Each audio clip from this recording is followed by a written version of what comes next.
What's up guys, welcome to another video with your buddy the Velocicoaster crafter, and as you can see, our next coaster that I'll be building is finally in motion. And yes, that coaster is none other than Universal's Velocicoaster. This is the intimate multi-launch coaster themed to Jurassic World, and boy, I cannot wait to get this thing going, and I've already kind of started building the track for this roller coaster. After I drew this out, I started out by intersecting the two launch tracks just to get a feel for how big that first compact space needs to be, as well as how much space I need more of to do the out and back section after the top hat. So I immediately got started by building the station, the brake run, and kind of working from the middle and fanning out into the next few sections. So after finally doing the station and the brake run, I started getting to work on the top hat because that is the highest point of the roller coaster.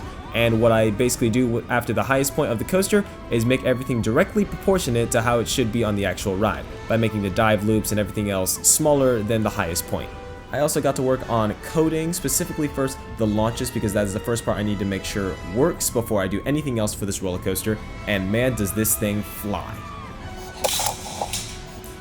So progress is going along very well for this roller coaster. Obviously the only element I have up right now is the top hat and the two launches, but track work will be up next, and we are just going to breeze through this layout as much as we can and as fast as we can for this roller coaster, and it is going to be freaking awesome. So I can't wait to show you guys more on what's going on. Stay tuned for more videos and updates on my NEX recreation of Velocicoaster from Islands of Adventure, and don't forget to like and subscribe for more videos as I will keep them coming. Thank you guys, I'll see you next time on the Coaster Crafter channel.